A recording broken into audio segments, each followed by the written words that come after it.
Hi කොහොමද ඔයාලට මං හිතනවා ඔයාලා හැමෝම හොඳින් ඇති කියලා. ගොඩක් දවසකින් වීඩියෝ එකක් අරන් එන්නත් බැරි වුන නිසා මට හිතුණා අද ඔයාලට වීඩියෝ එකක් අරන් එන්න ඕන කියලා. මං අද දවසේ කරපු වැඩ ටික තමයි මේ වීඩියෝ එක පුරාවටම තියෙන්නේ. ඉතින් මං ආදරෙන් ඔයාලගෙන් ඉල්ලනවා මගේ වීඩියෝ එකත් එක්ක දිගටම ඉන්න කියලා.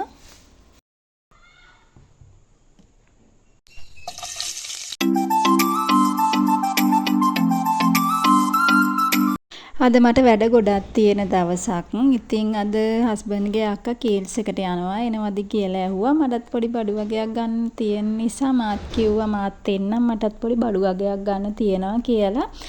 ඉතින් මමත් උදේම නැගිටලා ගෙදර වැඩ ටිකත් ඔක්කොම ඉවර කරලා අක්කත් එක්ක කේල්ස් එකට යන්න තමයි හදන්නේ දැන්. මේ ඉතින් අපේ අක්කා ගෙවල් ළඟට ආවා. ඒ ගාම ඉතින් මමත් නාගෙන එහෙමම අක්කත් එක්ක යන්න ලෑස්ති වෙලා අපි දෙන්න මේ යන ගමන් ඉන්නේ. යන ගමන් බෑන් එකට ගිහින් ඒ වැඩ පොඩි වැඩකුත් තියෙනවා ඒකත් ඉවර කරගෙන උදේම ආව නිසා අපි දෙන්නට බඩගින්නකුත් ආවා. ඊට ඒ නිසා අපි පොඩි කඩේකට ගිහින් පේස්ට් ටිකක් කාලා කිරියෙකුත් බීලා දැන් ඉතින් ආයි කීල්ස් එකට යන්න තමයි හදන්නේ. හරි දැන් ඉතින් අපි දෙන්න කීල්ස් එකට ආවා. මෙන්න මේ කොත්තුමි එකෙන් ගහන චීස් රාමෙන් එක ගොඩක් රසයි. ඔයාලත් කාලා බලන්න කාලා නැත්තම් අරක වගේ ගොඩක් සැර නෑ. මේකේ තියෙන චිලි එකත් ඔක්කොම මන් දාගත්තා. ඒ වුණාට මේ ගොඩක් සැර අඩුයි ඒක. ඔන්න ඉතින් රස් දෙකකුත් ගත්ත හස්බන්ඩ්ටයි මටයි. මං ඉතින් මේ දැක්කහම මේ වගේ පොඩි පොඩි දේවල් ගන්නවා. මේ හොයන්නේ මම මෙතන සිලිකන් ඔයිල් එකක්.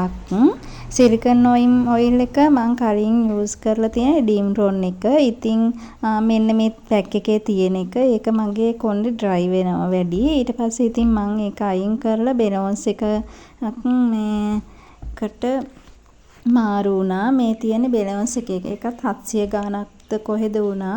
මම මේ කරන්නේ අක්කගේ ටොලි එකේ තිබිලා බරු ටික වෙනත් ටොලි එකකට මාරු කරගන්නවා. මොකද මං අලුතින් ටොලි එකක් ගත්තේ නෑ. අරකටම බරු ටික දාගන්නම් කියලා.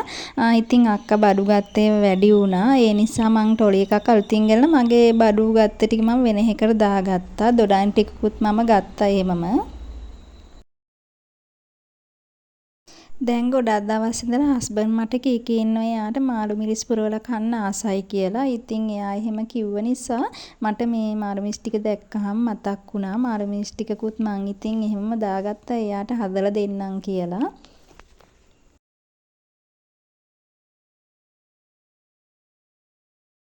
මෙතන මේ බලන්නේ මම චීස් එකක් ගන්න. චීස් එකක් ගත්ත. එතන පෙපර් චීස් තමයි තිබ්බේ. මං කලින් එක අරන් නැති නිසා try කරලා බලන්න කියලා ඉතින් ගත්තා. ඒකත් 580ක් වුණා. මම මේ මෙතන රාමෙන් එකයි ගත්තේ කලින්. ඊට පස්සේ මම තවත් එකක් අරන් දාගත්තා. පෙපර් චීස් එකේ උනට එච්චර ලොකු රසක් නෑ. මේ පෙපර් රස තමයි වැඩිපුරම ආවේ. බරු ටික අරන් ඉවරයි. දැන් ගෙදර යන්න තමයි හදන්නේ. ගෙදර ඇවිල්ලා ඉතින් මම වෙනදා වගේම හවස් වරුවේ මගේ එළවලු ටික බලන්න තමයි මං යන්නේ. පෙන්නන්නම්කෝ මගේ තක්කාලි ගෙඩිවල හොඳට ගෙඩි ඇවිල්ලා දැන් ඉදෙන්න ලං වෙලා තියෙනවා. දැන් ගෙඩි ලොකු වෙලා. මේ ඉන්නේ රවුඩි බබා. එයා ඉතින් මං එළියට බැස්ස වෙලේ ඉඳලා මාත් එක්කම ඉන්නවා. හුළඟ යන කොළ පස්සෙන් යනවා. එයා දැන් හරියට සෙල්ලම් කරනවා. දැන් එයා ටිකක් ලොකු වෙලා ඉන්නේ. හොඳයි ඉතින් මගේ තනිරත් එක්ක එයාගේ කෝලම් බල බල ඉතින් මගේ එරවලු පාත්‍රි ටිකත් මම බලා ගන්නවා.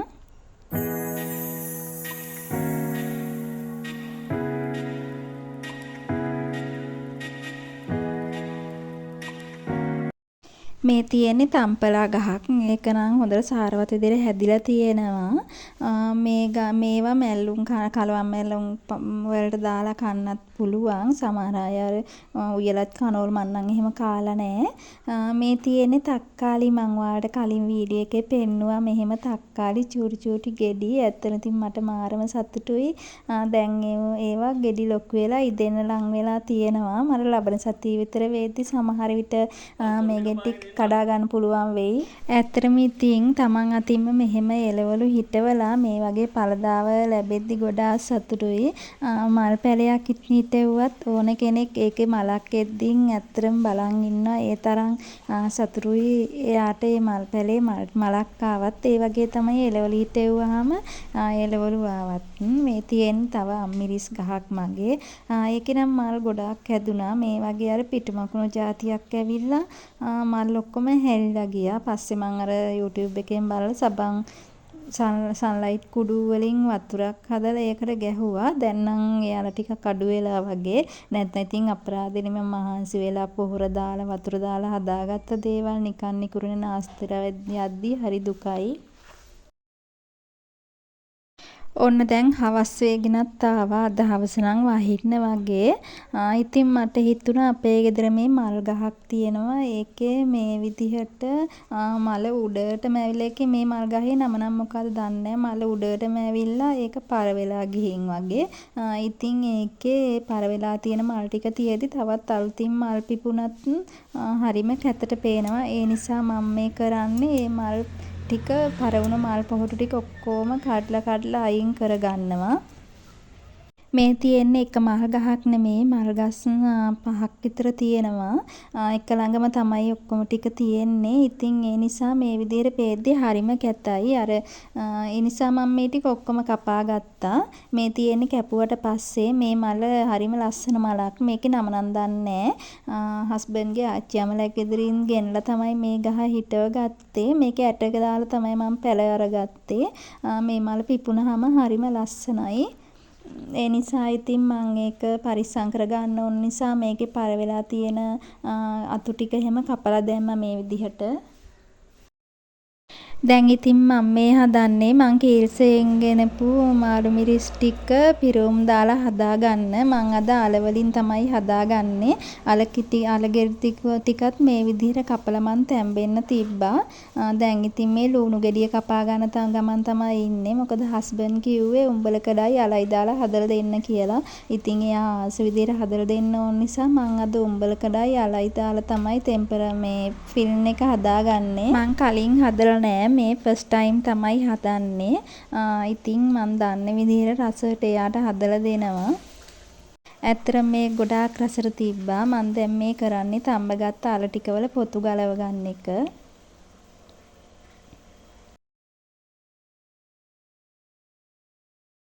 ඊළඟට ඉතින් අල ටික එහෙම තියලා මේ මාළු මිරිස් පරලා පරිස්සමට මේකේ තියෙන ඇටික් අයින් කරගන්න ඕන. නැත්නම් ඉතින් මේ මාළු මිරිස් ටිකක් කැඩෙන්න බලනවා. එහෙම වුණාම ෆිල්ම් එක ඇතුළට පුරව ගන්න ටිකක් අමාරු නිසා මම පරිස්සමට තමයි මේ වැඩේ කරගත්තේ. මම මේ ටික තමයි අද ෆිල්ම් එක හදාගන්න ගන්නේ. තඹගත්ත අල ටික ගත්ත ඒ ටික හොඳට පොඩි කරගන්න ඕන. ඒතර උඹලකඩ ලුණු ගෙඩියක් අම්මිරිස් කරලක් කපලා අරගත්තා. දැන් ඉතින් ඇතුළියට තෙල් ටිකක් දාලා මේ විදිහට ලුණු එක ටිකක් ටෙම්පරාදු වෙන්න අරිනවා. ටෙම්පරාදු වෙන්න තියලා 3-5 කෑලි මිරිස් කහ ගම්මිරිස් අබ ටිකක් දාලා ආයෙ හොඳට ටෙම්පරාදු කරගන්නවා. ඊට පස්සේ තමයි මම උඹලකට ටික දාගත්තේ.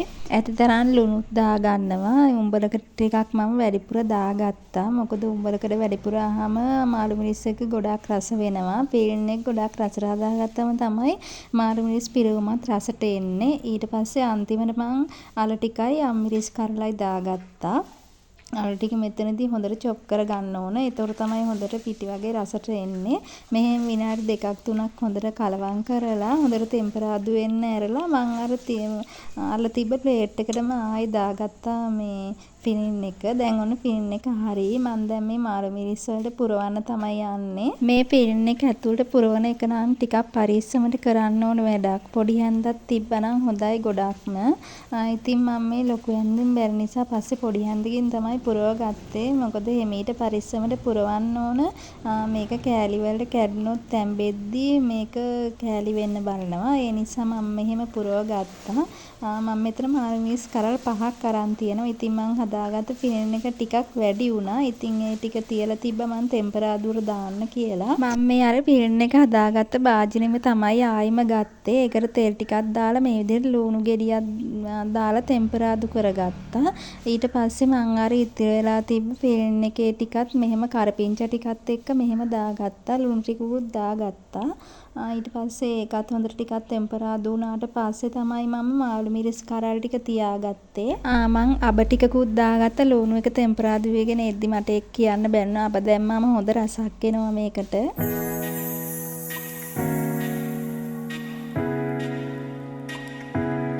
මේ විදිහට ඉතින් මාළු මිරිස් කරල් පහම මං මෙහෙම ලස්සනට පිළිවෙලට තියාගත්තා. කෑමක් හදද්දි උනත් ඒක ලස්සනට හැදුවාම ඉතින් කන කෙනාටත් ආස හිතෙනවා. මේ විදිහට ඊට පස්සේ පොල් කිරි ටිකකුත් දාගත්තා අඩිය වැහෙන ගානට. පොල් කිරි ටිකක් දාලා විනාඩි 3ක් විතර මං වහලා තිබ්බා මේක.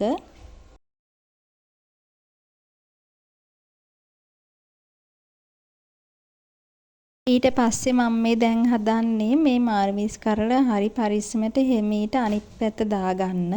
ඒකත් මේ විදිහට අනිත් පැත්ත දාගත්තා. ඒක දාලා විනාඩි 3කට විතර පස්සේ බැලුවාම තමයි දැන් මේ තියෙන්නේ. දැන් මාළු මිරිස් එක හොඳට තැම්බිලා තියෙනවා.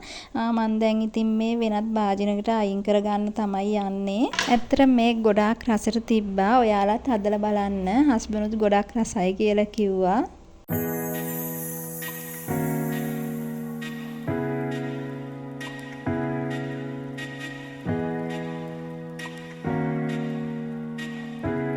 ඉතින් ඔහොම තමයි මගේ අද දවස ගෙවුනේ. ආයෙත් වීඩියෝ එකක් අරන් එනකන් සතුටින් පරිස්සමින් ආදරෙන් ඉන්න. ගිහින් එන්නම්. බයි බයි.